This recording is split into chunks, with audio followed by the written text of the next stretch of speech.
como he dicho antes, para mí es un placer y una bendición del que Dios me concede el poder estar entre los siervos del Señor de Galicia y poder dirigirme a ustedes con una palabra que deseo que el Señor os bendiga, os hable y que os haga bien por la palabra. Ahora está estupendo.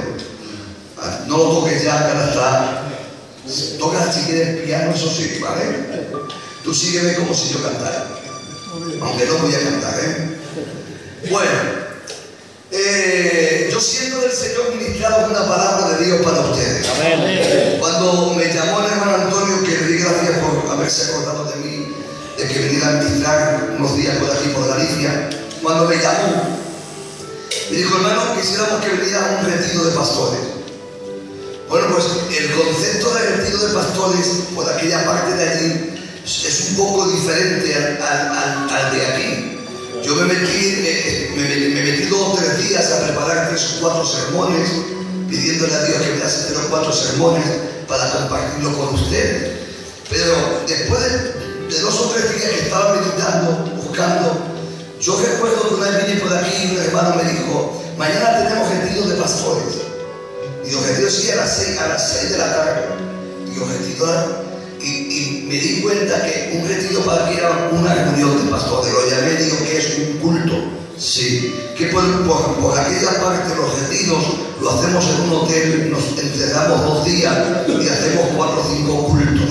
Entonces yo tenía pensado eso y empecé a mencionar 3 o 4 temas para poder compartir con ustedes. Pero bueno, ya que no puedo compartir los 3 o 4 temas, por lo menos voy a compartir uno, ¿no? Y ahora le decía yo al Señor: ¿cuál le comparto? Y os doy mi palabra que el Señor, el que me ha puesto en el corazón, y creo que es el para este momento, no es ninguno de los que es preparado. Es uno que ya tenía, que el Señor ya me había dado y que es el que os voy a ministrar. Yo os voy a pedir que haya mucha atención al tema. La idea de este mensaje nació hace tiempo de ver nuestra obra. Yo, aunque soy joven de edad, soy anciano del ministerio. Yo llevo 47 años de edad, tampoco soy tan joven, pero llevo 35 años o 34 años de ministerio. Y yo empecé a predicar con 13 años. Cuando yo conocí al Señor, la zona de Cataluña o Barcelona tenía 4 iglesias. Hoy hay 78 iglesias en Barcelona. Cuando yo me convertí había 4 iglesias. Yo recuerdo que de 3 zonas, lo que hoy es 3 zonas, lo que es Aragón con Baleares y lo que es Barcelona, Aragón tiene como 4 provincias, Cataluña sus 4 provincias y Baleares. Recuerdo que en una reunión de pastores nos reunimos 32 pastores de toda la zona. Fíjense lo que había. Y que prácticamente he visto lo que es Cataluña y Aragón y Baleares, la he visto crecer. Pero observé que nuestro crecimiento no era un crecimiento de fuera para adentro, sino que era un crecimiento de dentro. Me explico. Yo conozco al Señor con 12 años. Yo era un niño con 13, me levanto a predicar. Me casé con 15 años. Dios me ha dado 4 hijos, 7 nietos. Bueno, 7. Me acaban de llamar por teléfono antes de que me recogiera y me dice la hija: vas a ser de nuevo abuelo. Digo, y eso, estaba preparado para que el día 5 diese a luz y se ha puesto enferma y esta noche va a dar a luz. Y vas a ser de nuevo abuelo. Si ya voy a tener 8 nietos, Dios me diga. La iglesia de mí, pues mi esposa se convierte bajo mi ministerio, tenemos 4 hijos, los 4 se han casado, tienen hijos. Por lo tanto, de mí solo ya somos como 10. La iglesia primera que yo pastoreé, yo recuerdo que mi primera iglesia, yo abrí mi iglesia con 14 años, abrí mi iglesia y estuve en esa iglesia 9 años como candidato y como pastor, 9 años ministrando en aquella iglesia. Cuando yo salí de la iglesia, yo dejé 52 miembros. 52. Bueno, han pasado desde que yo salí de la iglesia, yo salí con 23 años, hoy tengo 47, pues ha pasado 24 años. El otro día preguntaba a un candidato de la iglesia, ¿cuántos miembros soy? Y dijeron unos 45, 50. Y que en vez de ir arriba, hemos ido para abajo. Mi segunda iglesia que yo ministré, yo la dejé con 130 miembros. El otro día estuve visitándola y había como 130, 140. Yo estoy hablando de hace 22 años. Mi tercera iglesia la dejé con 350 y aproximadamente es lo que hay. Han pasado los años y estamos creciendo en locales y en gente que nace en nuestra iglesia. Nuestros hijos que nacen, crecen, se casan, algunos se convierten, otros se hacen simpatizantes y crecemos. Locales sí, porque como hoy hacemos locales por familia y etcétera, etcétera, pues crecemos en locales. Pero realmente, ¿cuánta gente hay fuera que todavía no ha sido conquistada? Muchísima, ¿verdad?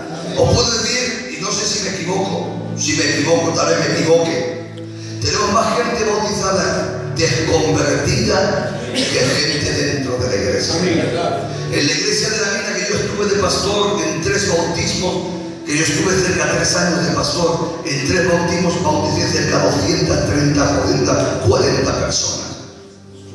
Hoy la iglesia tiene 300 miembros, 350 miembros, y de aquí a aquí se han bautizado un montón de gente. Hay más bautizados fuera que dentro. ¿Qué es lo que ha pasado? Lo que está pasando es que nuestra visión es que todo lo que hacemos dentro de nuestro pueblo sale de aquí. Nadie puede hacer nada si no lo hacemos nosotros. Nosotros somos todo. Pastores, candidatos, ofrenderos, canjeros, tesoreros. Y el que sepa cantar y tocar música es cantante, es músico, lo hacemos todo. ¿Qué pasa? Que el pueblo se está quedando un poquitín así. Que si no es candidato, si no es coro, ya no tienen otro futuro dentro de nosotros. Por eso el tema que os voy a predicar esta tarde se titula El ministerio más grande. ¿Cuál es el ministerio más grande? Porque nuestros objetivos o el que estamos sembrando dentro del pueblo es que la escala más grande es ser responsable. Ese es el listón más alto que hemos puesto. Para las mujeres, ser del coro o mujer de un pastor. Para los hombres, llegar a ser responsable es el techo. Y nos estamos olvidando del ministerio más grande que hay dentro de la iglesia, que es del que os voy a hablar esta noche, y deseo que el Señor os abra, bendiga y que os haga bien, ¿de acuerdo? Vamos a leer un pasaje, todo es muy conocido el pasaje, capítulo 4 del libro de Efesios, capítulo 4, versículo 7, dice así la palabra, dice: pero a uno le fue dada la gracia conforme a la medida del don de Cristo, por lo cual dice: subiendo a lo alto, llevó cautiva la cautividad y dio don a los hombres. Y esto de que subió, ¿qué es? Sino que también había descendido primero a las partes más bajas de la tierra. El que descendió es el mismo que también subió por encima de todos los cielos para llenarlo todo, y él mismo constituyó a unos apóstoles, a otros profetas, a otros evangelistas, a otros pastores y maestros, a fin de perfeccionar a los santos para la obra del ministerio, para la edificación del cuerpo de Cristo. Amén, amén y amén. Que Dios nos hable por medio de su palabra esta noche. Amén. Como todos bien sabéis, la carta de Efeso, la iglesia de Efeso, era una de las iglesias guerreras de aquella época. era una de las iglesias que les gustaba batallar, la batalla contra el diablo. De ahí que San Pablo les tiene que dar unas instrucciones antes de salir a pelear y les da un comportamiento de vida. Y después del comportamiento de vida, en el capítulo 6, versículo 10, dice: por lo demás, por todo ese comportamiento de vida cristiana que os he hablado, ahora para batallar hay que estar fortalecidos en el Señor y en el poder de su fuerza. Era una iglesia guerrera. San Pablo quería hablarles de un misterio muy grande que hay dentro de la iglesia, y para hablarles de ese misterio les utiliza un ejemplo que había en aquella época. En aquella época los reyes, cuando salían a batallar contra una nación, salían de sus pueblos, se iban a pelear. Si ganaban, todo lo que había en aquella ciudad era de él. Lo tomaba el oro, la plata, todo lo que había. Si habían tomado personas, se las llevaban cautivas, los animales. Enviaban un heraldo y le decía: id a la ciudad y decidle que hemos vencido. Aquel heraldo salía corriendo y con mucho gozo decía: el rey ha vencido y ya viene para acá. Toda la ciudad salía de las casas, lo dejaban todos, salían a la puerta para recibir a su rey. El rey entraba por las puertas de la ciudad, la gente se ponía a la derecha y otros a la izquierda. Recuerden el pasaje cuando David vence a Goliat, que entran por la puerta, la gente le esperaba y la gente empezaba a gritar: ¡viva Saúl que mató a 1000! ¡Viva David que mató a 10.000! Pues eso era una costumbre. Y el rey en su carruaje ponía sacos de tesoro, de oro, de plata, de tela, y según iba pasando por la ciudad y la gente le empezaba a darle alabanza, él echaba mano a esos sacos y empezaba a repartir regalos, empezaba a dar dones, y la gente, cuando cogía el oro, cogía plata o telas o lo que tomase, al tomarlo se hacían participantes de la victoria del rey. Pablo ve algo semejante. Ve que una ciudad, no una ciudad, el mundo está tomado por un ser maligno llamado Satanás. Pero ve al Rey Jesús en el cielo, que viene a conquistar el planeta Tierra. Él viene, se enfrenta a Satanás, y como todos bien saben, la Biblia dice: y él echó fuera a Satanás de este mundo y lo conquistó.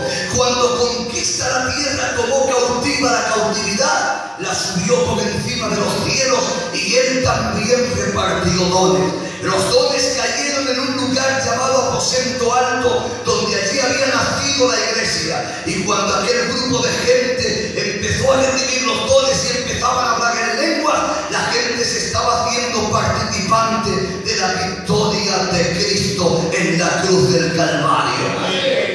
Dios nos ayude a avivar los dones del Espíritu en el pueblo. Dios nos ayude a avivar los dones del Espíritu en el pueblo.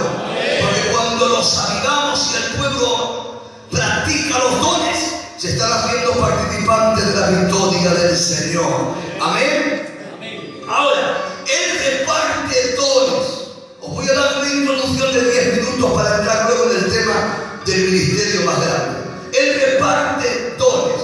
Automáticamente, cuando nosotros oímos hablar la palabra dones, nuestra mente se va literalmente al capítulo 12 de Primera de Corintios, donde allí nos dicen los dones que el Señor reparte por medio del Espíritu Santo. Capítulo 12 del libro de Corintios dice así.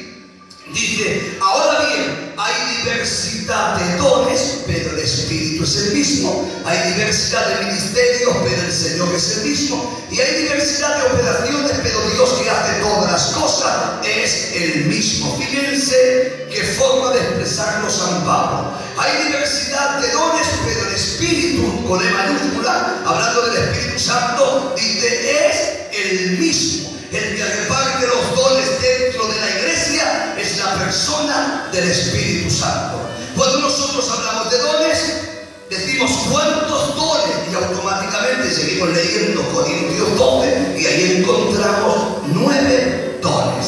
De diversos géneros de lengua, interpretación de lengua, profecía, palabra ciencia, palabra sabiduría, discernimiento de espíritu, los dones de sanidad, don de milagro y el don de fe. Los 9 dones que el Espíritu Santo reparte en la iglesia para la edificación de ella. Nosotros dividimos los 9 dones en 3 grupos: dones de revelación, edificación y dones de poder. Los dones de edificación, diversos géneros de lengua, interpretación de lengua y profecía.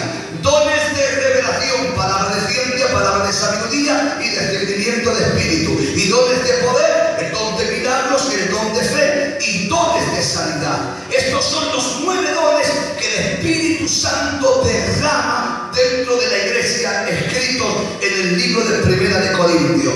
Pero sigue diciendo, hay diversidad de ministerios, pero el Señor, con S mayúscula, dice, es el mismo. Aquí el Señor, con S mayúscula, hay uno de los 3, del Padre, Hijo y del Espíritu Santo. Los 3 son Señor, pero hay uno que es Señor por categoría, por esencia y también porque se lo ganó a pulso. Los 3 son Señor porque son en esencia, pero hay uno de ellos que se lo ganó a pulso.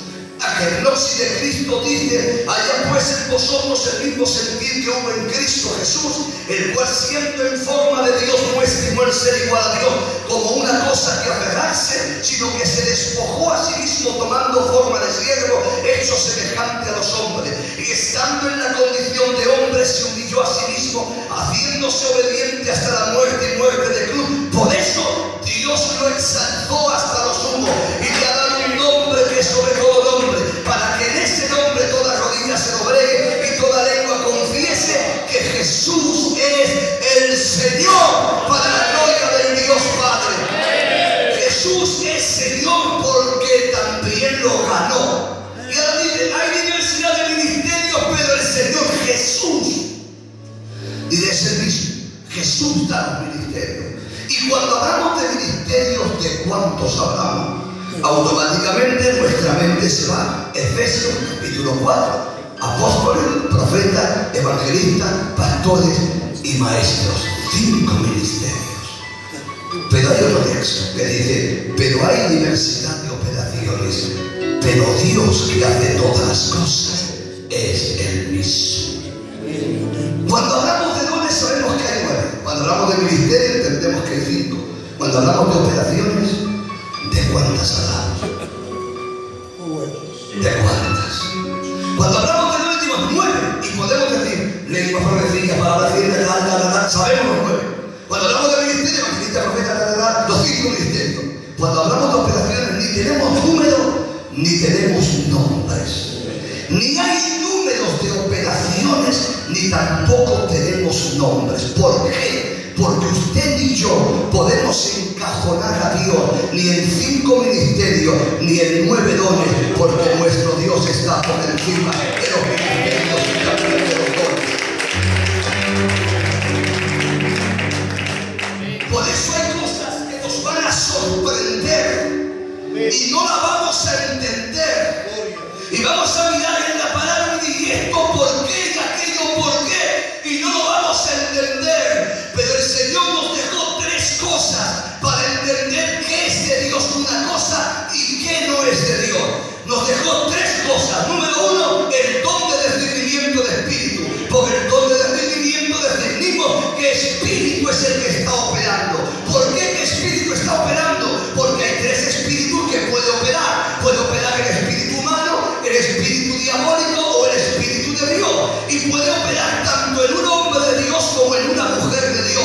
Porque en San Pedro, en él influyeron los 3 espíritus. En el monte de Tabor, en la transfiguración, le influyó el espíritu humano. Bueno es que estemos aquí, que hagamos 3 enramadas, una para ti, otra para Elías y otra para Moisés. Tuvo que bajar Dios, llevarse a Moisés y decir, este es mi hijo amado, a quien tenéis que oír. Ahí no fue el diablo quien le influyó a Pedro, ni tampoco el Espíritu Santo. Ahí fue, la Biblia se quedó atónito, se quedaron atónitos, se emocionaron, y la emoción les llevó a poner en igualdad a Elías con Moisés, porque a veces las emociones nos traicionan. Luego más tarde,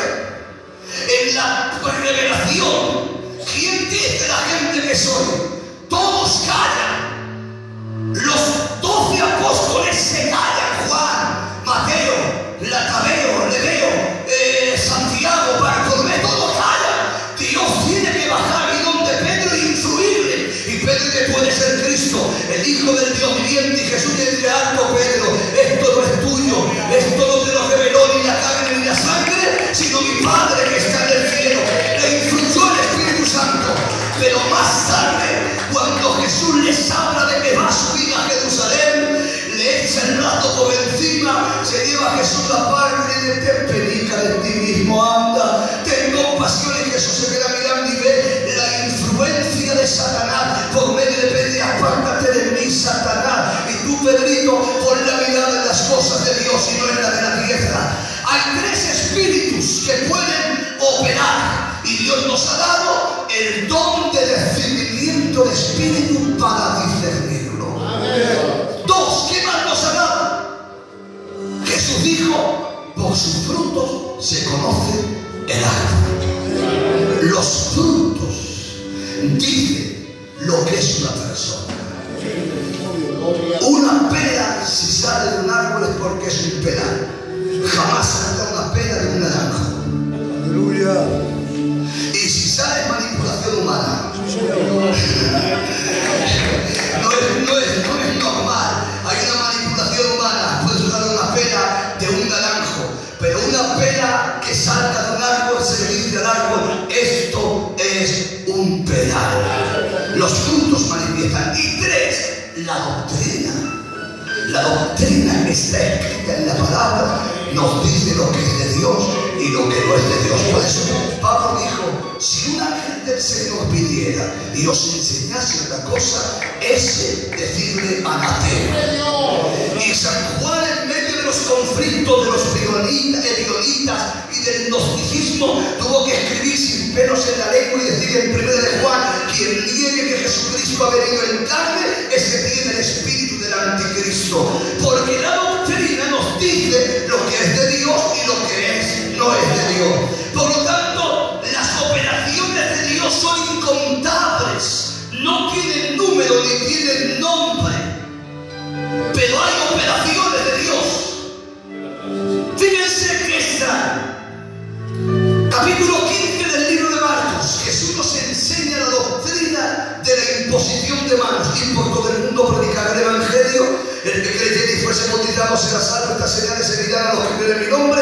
Pondrán las manos sobre los enfermos y estos sanarán. Y etcétera, etcétera. Muchos de este pasaje no están en los originales. Mi tema es que ese Dios tiene el original, por eso sabe que no está en el original. Porque lo tiene él. Cuando los originales no existen. No existe ningún pergamino original. Ninguno. El más antiguo es del siglo III. Del siglo III. Por eso cuando la gente dice: en el original dice eso, no existen los pergaminos originales. Esos se perdieron, ya desaparecieron. El más antiguo es del siglo III y es un simple pergamino y no es de toda la Biblia. Los pergaminos son antiguos, pero originales no existen. En uno está y en otro no está. Pero hay una doctrina que nos lleva cómo poder orar por los enfermos. Poner las manos sobre los enfermos, sanarán. Santiago dijo: si hay alguno entre vosotros que enfermos, llámenlo a los ancianos, pónganle con aceite y la oración de y hay una enseñanza. Sin embargo, fíjense, Jesús va caminando y sale de Jericó y un ciego grita: hijo de David, ten misericordia de mí. Se le tiene que caer, que viene que te haga, que recibe la vida conforme a tu fe se ha hecho. Y al momento, recibió la vista. Se acercó a otro: ¿qué tienes que hacer? Recibe la vista. Le pone las manos y recibe la vista. ¿De qué? Veo, Señor, veo. Dice: veo. Sí, veo. No, muy bien, Señor. Veo a los hombres como árboles, etcétera. Le vuelve a poner las manos. Y ahora ya la veo de lejos y con claridad. Pero llega un tercero. ¿De qué? Es físico desde nacimiento. Espera, perdonad la expresión. Escupe del suelo, hace barro, lo hunde en los ojos y vete y lávate. Si te lavas en el estanque de Siloé te sana. Se fue, se lavó y se sanó. Si eso lo hago yo, soy el hereje número 1 del Filadelfia. Sin embargo, lo hizo Jesús y está escrito en la palabra.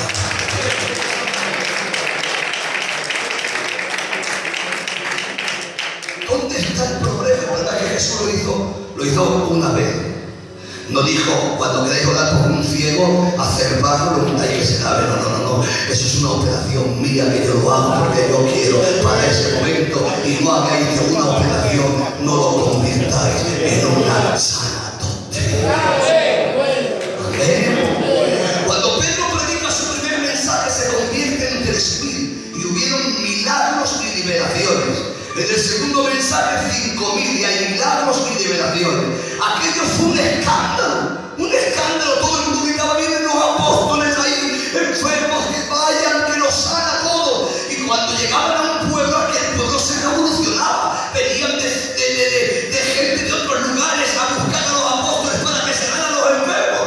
Claro, Pedro había seguido la enseñanza de poner las manos sobre los enfermos y sanarán. Imagínate, si en una campaña se convierte en 5.000, eso equivale a que hay más de 5.000 personas. Si se sanan enfermos incontables, quiere decir que había multitud. Imagínense que se pusieron para orarse por 1.000 enfermos, uno por uno, empieza a orar. Aquello era una hora, otra hora. Increíble. Esa gente se entera que Pedrito viene a su pueblo, que él viene Pedro. Esta noche, por decir un horario, tenemos campaña a las 7 de la tarde. Viene Pedrito, el grande Pedrito, con los milagros que está haciendo. La gente llamaba a su familia, oye venidos, que viene Pedrito, que viene a traer al enfermo, que lo sana. Pero me imagino que la gente pensó, van a venir cientos, miles. Pedrito no va a poder tocarles a todos. ¿Cómo van a tocar al mío? Y de ya está, esto no lo sabía Pedrito. De ya está, lo vamos a tener que Pedro viene aproximadamente, vendrá por la mañana para descansar un rato y vendrá por la puerta principal. Pues ya está, ponemos los enfermos en las puertas y cuando Pedrito pase, su sombra caiga sobre ellos y se salva. Esa doctrina no la enseñó el Señor. Nunca lo dijo el Señor. Pero Pedro ni se lo imaginaba. Pedro llega a aquella ciudad, empieza a pasar, la gente empieza a verlo y la sombra empieza a caer sobre los enfermos y los milagros empiezan a efectuarse. El ciego ve, el sordo oye, el mudo habla, el paralítico sale brincando. Pedro disfruta de no puede ser, mira todos los milagros. La gente empezó a caer allí, una gloria, una revolución. Pero llega la campaña llegó. Me imagino que habría miles de personas. Pedro se puso delante de todos. Señor, ¿qué hago ahora? Mira cuántos enfermos, vienen miles de enfermos. ¿Cómo voy a poner mis manos? Ya sé lo que voy a hacer. Voy a ponerlos a todos caras al sol y voy a pasar corriendo. Voy a hacer que mi sombra caiga sobre ellos, se sale y me quito el palizón de poner las manos. Pero Pedro entendió que lo de la mañana era una operación de Dios y no era una doctrina. Por la tarde Pedro siguió poniendo las manos porque eso es la enseñanza de la palabra. Ahora no te cierres en banda, porque Dios solo va a depositar vino nuevo donde haya odres nuevos, mentes, vidas, personas renovadas, pero renovadas no porque lo dice fulano, sino porque realmente ellos, como el águila, se golpean contra la roca todos los días y la roca les está renovando la vida. Si quieres vino nuevo, renuévate día a día para que Dios te traiga gloria nueva. Ahora jamás te atrevas a hacer de una operación una doctrina, porque ahí habrás fracasado. ¿Os acordáis de nuestro querido hermano Claudio Freiso cuando llegó a España hace 19 años? Llegó a Barcelona, tiraba la chaqueta, la gente así otro, la gente se caía. Vino el mes pasado, no tiró chaqueta, pero trajo bendición del Señor, eso sí. Nosotros vimos una operación de Dios y quisimos convertirla en una doctrina y nos salieron los claudios que cogieron las chaquetas. Y ahí va la unción. La chaqueta le pegó uno en la cara. El problema era que tenía que dar las chaquetas que salieron a la moda de los botones dorados. Le pegó en la boca y le rompió un diente a uno. En vez de bendecirlo y sanarlo, lo dejó mirado. No podemos convertir una operación en una doctrina. La doctrina está en la palabra, es y hay que recibirla. Le podemos cambiar el nombre. Podemos llamarle, en vez de las dos naturalezas de Cristo, vamos a llamarle la unión hipostática. Llámala como quiera, pero al final el concepto es el mismo. En vez de palabras, llámale verbo. Me da igual, pero el concepto es el mismo. Podemos cambiar las frases y las expresiones, pero jamás cambiemos los conceptos fundamentales de la doctrina que está en la escrita. La palabra es vieja, arcaica, y nadie va a descubrir América. Lo descubrió Colón en el 1492 y nadie lo va a volver a descubrir. Tú recibe la palabra, ábrete a que te diga una operación, pero no hagas una operación, una doctrina. Escudriña las escrituras, que ellas nos van a bendecir.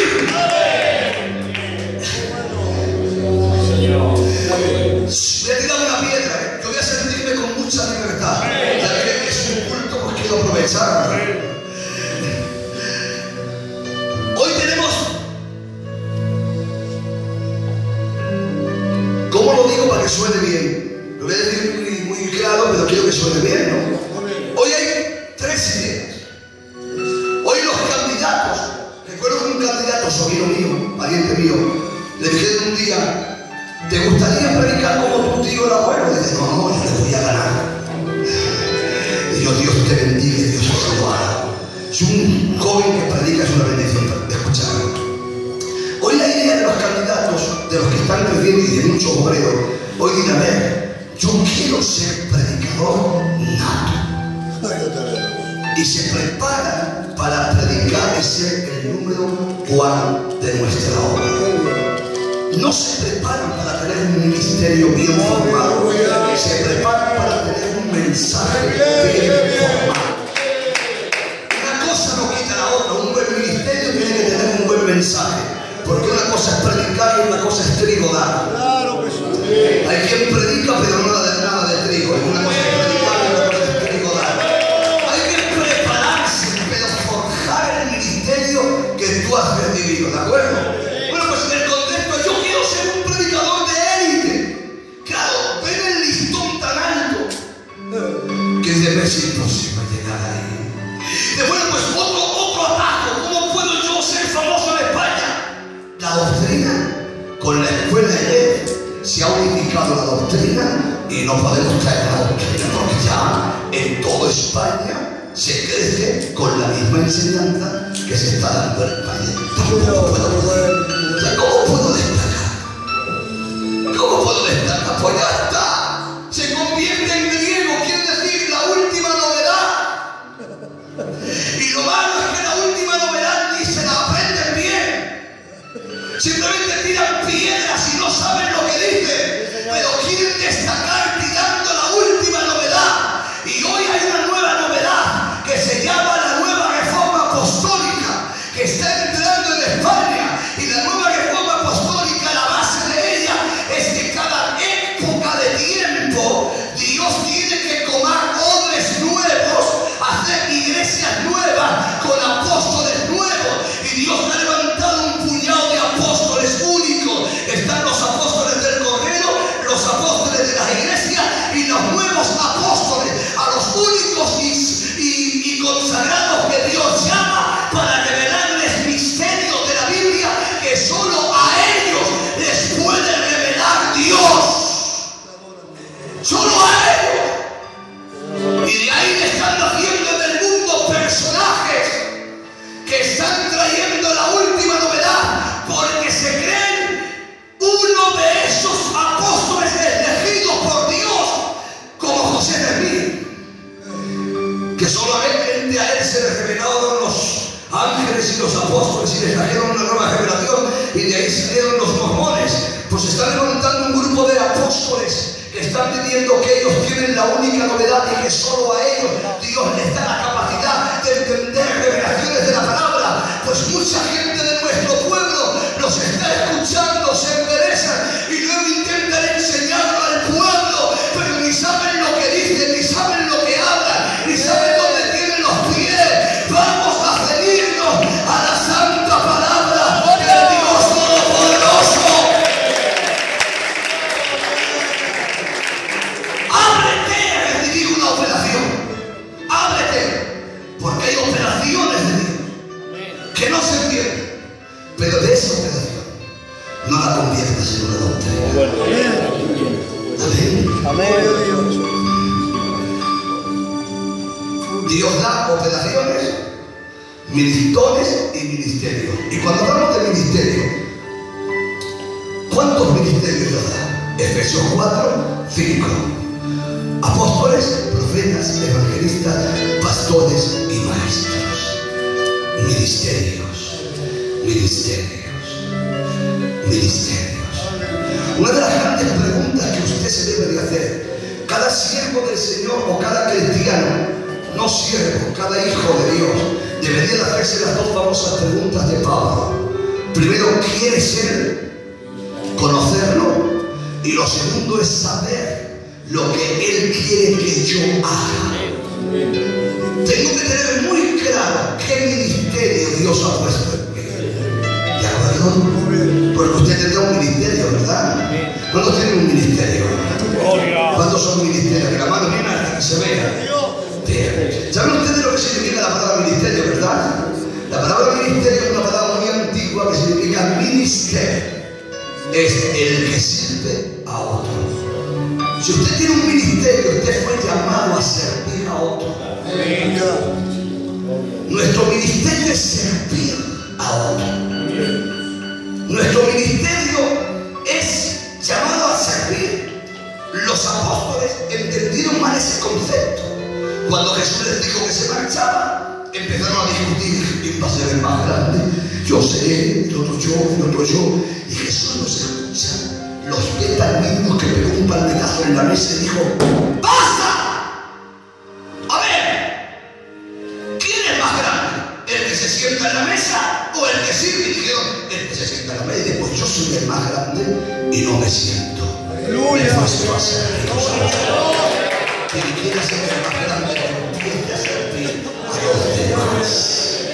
El que no quiere servir es porque no sirve.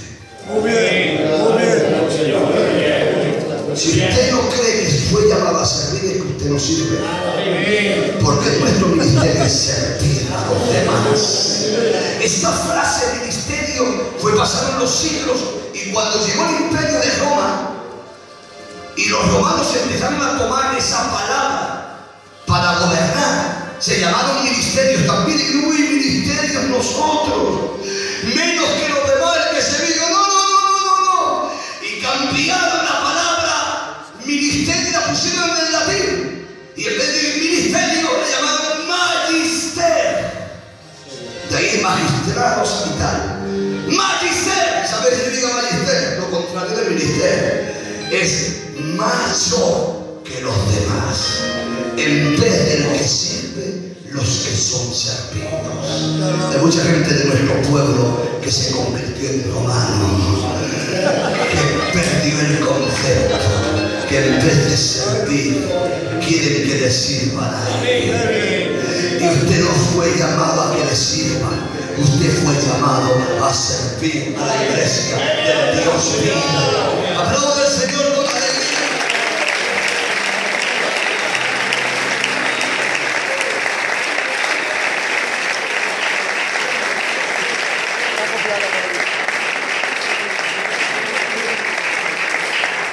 Usted fue llamado a servir. Dígale que está a su lado, usted fue llamado a servir. Dígaselo. Y si no sirve para servir es porque realmente no sirve. Si no sirve para servir, realmente te confundiste de empresa.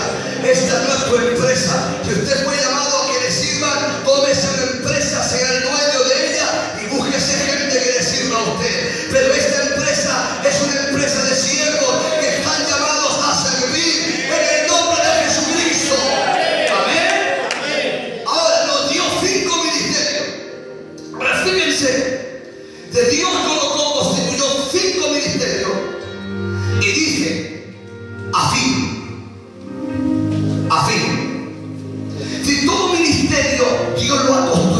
sentido polar. Dios no hace las cosas por hacer, hermano. Dios no intenta hacer una prueba a ver cómo sale. Dios constituye ministerios con un fin. Con un fin. Con un propósito. Si usted no tiene un fin, un propósito, usted se equivocó de silla. Porque Dios constituye ministerios con un fin y un propósito. Todo ministerio que no tenga propósito ni tenga un fin, un porqué en la vida, se equivocó. Usted no está llamado a eso. Los ministerios tienen que tener un fin, un propósito. El propósito de Dios de constituir ministerios a fin de perfeccionar. Es decir, Dios ha puesto 5 ministerios con un propósito y el propósito es de perfeccionar. Amén. A eso Dios le llamó. Dios no le llamó a que usted tuviese un ministerio de entretenimiento de la iglesia. Dios le llamó y le dio un ministerio de perfección para la iglesia. Hermano, hay una iglesia que está vacía. Entra. Si no tienes propósito, ¿a qué entras?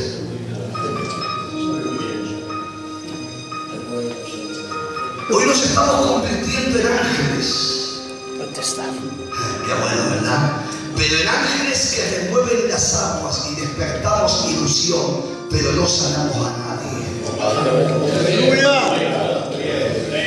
Solamente despertamos ilusión y nuestro tiempo de ilusión es un tiempo. Un tiempo. Luego las aguas vuelven al cauce.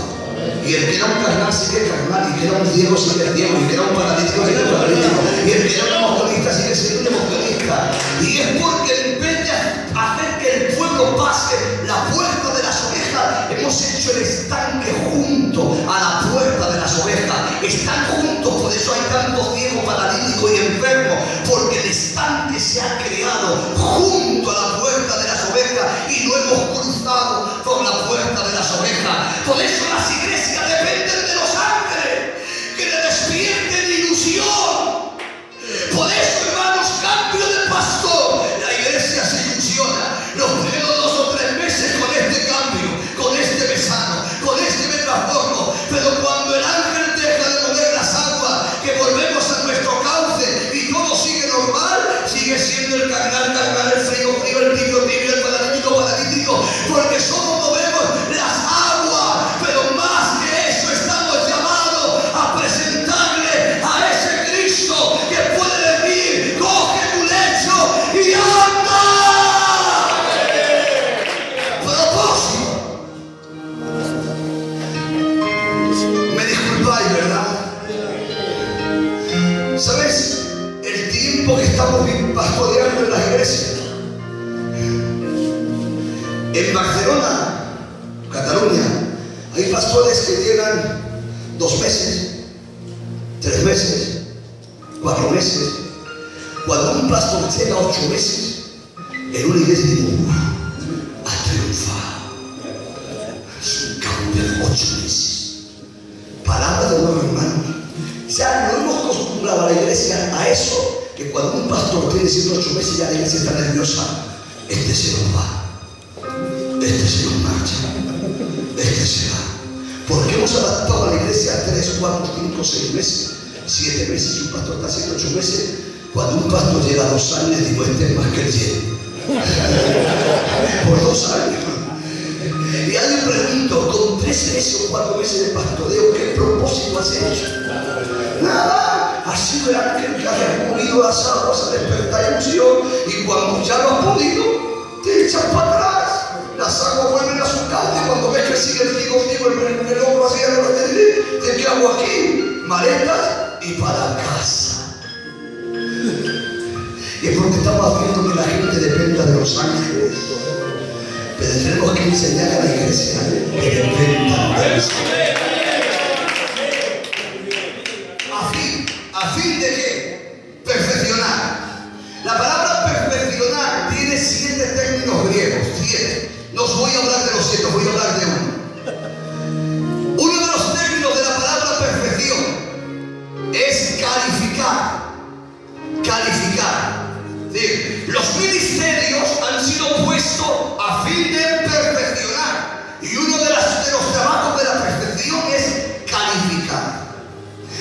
es calificar. El trabajo de la iglesia es comparada como un edificio. Y el trabajo de un arquitecto, la Biblia nos llama peritos y arquitectos. El trabajo de un arquitecto es mirar el plano y decir, a ver, vamos a construir un edificio de 3 plantas. Por lo tanto, hay que poner una columna que aguante, si son 3 plantas, 50 toneladas, allí una columna para 50, allí otra para 100, allí una para 25, allí una para 3 toneladas, aquí una pared falsa que no pasa nada, allí vamos aquí, y empieza a diseñar lo que necesita y califica cada columna. Y tú te llamas soporte de 500 toneladas y tú de 50. Imagínense que el arquitecto cambia los papeles y a la de 500 toneladas pone la de 5 toneladas y a la de 5 toneladas pone la de 500. ¿Quieres pasar el vídeo? Se arruina. Me compro 2 pisos en Barcelona, que es donde estoy viviendo. Me los compro y a los 2 meses, a las 5 de la madrugada, llaman corriendo a la puerta. Estos timbres, ¡padre! Pues tomamos a los niños con las sábanas, los sacamos a la calle. El vecino de abajo, yo vivo en un tercero, el piso del vecino de abajo se hundió. Y fue porque el arquitecto, para ahorrar dinero, puso material barato. Y por poco nos